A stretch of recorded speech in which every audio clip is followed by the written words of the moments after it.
Dental crown damages and failures. So dental crowns గురించి వస్తే మనకి దీనిలో ముఖ్యంగా మూడు రకాలు ఉంటాయి, 3 types. One is all metal, అంటే కంప్లీట్ మెటల్ ఉంటుందండి. And second one is metal ceramic.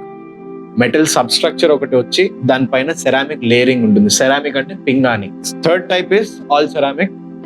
దీనిలో మనకి జెర్కోనియం అని ఉంటుంది, మెయిన్లీ వెనక పళ్ళకి ఇచ్చేది. అండ్ ముందు పళ్ళకి ఈమాక్స్ వెనియర్స్ అని ఇస్తాము. ఈమాక్స్ అనేవి ఇస్తాము, లిథియం డైసిలికేట్ ఉంటాయి ఇవి. సో ఈ 3 type లో ఉంటాయి. సో మనకి ఆల్ మెటల్ తోటి, కంప్లీట్ మెటల్ దాంతో ఏం డిసడ్వాంటేజెస్ ఏంటి అంటే, మెటల్ చాలా గట్టిగా ఉంటుంది, దృఢంగా ఉంటుంది, కానీ చూడ్డానికి ఆ మెటాలిక్ రంగులో ఉంటుంది. So it is not recommended, specially ముందు పళ్ళకి అసలు ఎప్పుడు పెట్టము.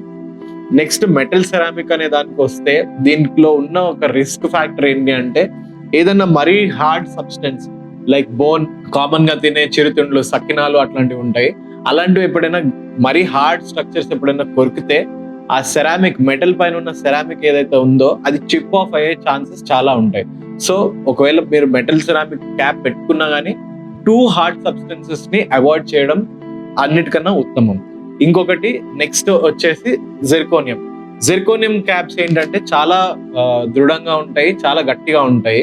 సో అలా ఉన్నప్పటికీ బోన్స్ ని అండ్ 2 hard substances ని కొరకద్దనే మేము అడ్వైస్ చేస్తాం. ఎందుకంటే జెర్కోనియం క్యాప్ బాగుంటుంది, కానీ మీకు ఆపోజిట్ లో ఉన్న పన్ను, న్యాచురల్ పన్ను ఏదైతే ఉంటుందో అది ఇరిగిపోయే ఛాన్సెస్ ఉంటాయి.